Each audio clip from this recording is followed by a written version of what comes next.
Bonjour et bienvenue dans ce tout premier épisode. Si vous êtes ici, c'est sûrement que vous vous posez des questions sur vos relations, sur la façon dont vous aimez, dont vous vous attachez, sur ce que vous ressentez parfois face à l'autre, ou peut-être même que vous vivez des schémas qui se répètent sans comprendre pourquoi. Je m'appelle Céline Floret et je suis praticienne en hypnose, en EFT, en massage énergétique et coach holistique. Dans mon approche, on va toujours en profondeur.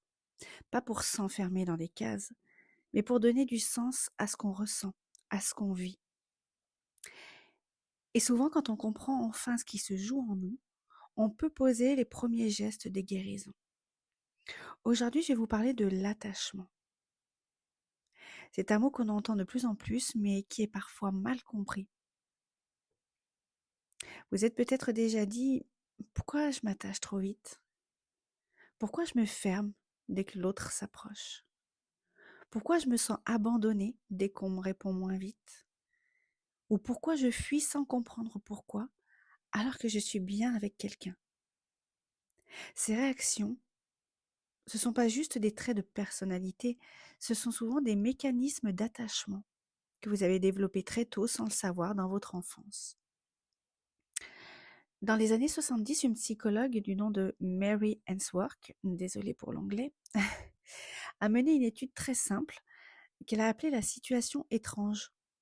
Elle voulait comprendre comment les enfants réagissent face à la séparation et surtout au retour de la personne qui les sécurise, donc en général la maman.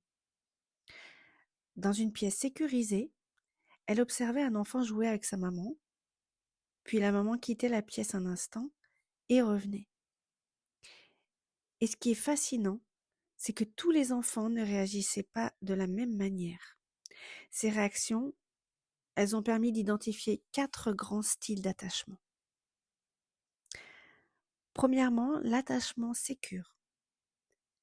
Quand la mère s'en va, l'enfant est un peu triste, il pleure, mais à son retour, il se laisse consoler puis il retourne jouer. Il sait qu'il peut compter sur elle, il se sent en sécurité dans la relation. À l'âge adulte, ça donne souvent des personnes capables d'aimer sans se perdre.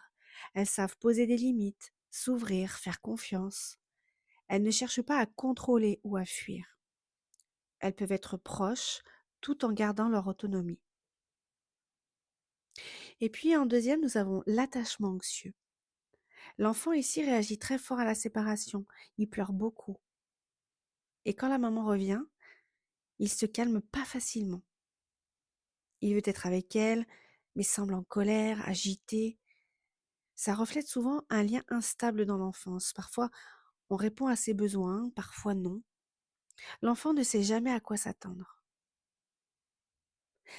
Adulte, cela donne souvent une grande peur de l'abandon, un besoin constant d'être rassuré, une tendance à s'adapter à l'autre pour garder le lien, quitte à s'oublier soi-même. Et puis en troisième, nous avons l'attachement évitant. Alors ici, l'enfant semble indifférent, il pleure pas au départ, il ne montre rien au retour de sa mère. Mais quand on mesure son rythme cardiaque, on découvre qu'il est en réalité en stress intense. Il a simplement appris à ne plus exprimer ses émotions. Souvent, ces enfants ont grandi dans un environnement où on leur disait d'être forts, de ne pas pleurer, d'être autonomes très tôt. Adultes, ce sont des personnes qui fuient la proximité, qui se sentent vite envahies quand quelqu'un est trop présent, qui gardent leurs émotions pour elles. Elles aiment, mais à distance. Et puis en quatrième, nous avons l'attachement désorganisé. Ce style a été découvert un peu plus tard. Donc l'enfant semble ici complètement perdu. Il veut aller vers sa mère, mais il en a peur, il avance, puis il recule, puis parfois il se fige. Ça reflète souvent un environnement traumatisant ou très insécurisant. La personne qui est censée rassurer est aussi celle qui fait peur. Il peut y avoir eu du rejet, des violences, des cris, de l'imprévisibilité.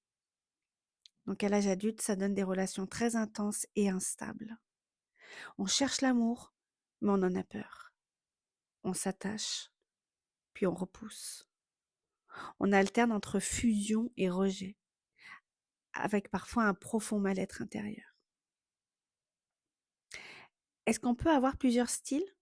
Oui, tout à fait. Vous pouvez être anxieux dans une relation et désorganisé dans une autre. Parce que votre style d'attachement n'est pas une étiquette figée. Il dépend de votre histoire, de la dynamique de la relation, de l'énergie de l'autre personne. Un partenaire stable et rassurant peut vous aider à vous sentir de plus en plus sécure. À l'inverse, une personne instable ou manipulatrice peut réveiller vos peurs les plus anciennes. Et c'est ce qu'on ira explorer ensemble dans les prochains épisodes. Peut-être que vous commencez à vous reconnaître dans un style, ou plusieurs. Peut-être que vous comprenez un peu mieux ce qui se joue en vous dans vos relations. Et c'est déjà un pas essentiel. Parce que tant qu'on n'a pas conscience, on répète. Mais quand on commence à comprendre, eh bien, on peut transformer.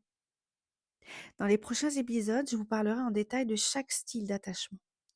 Et je vous guiderai aussi dans la compréhension des relations toxiques, des manipulateurs, des pervers narcissiques, car ces personnes activent très fort nos blessures d'attachement. Si ce podcast vous a parlé, pensez à vous abonner à ma chaîne YouTube pour recevoir les prochains épisodes. Et souvenez-vous, prenez soin de la part de vous qui n'a jamais cessé d'aimer. À très vite.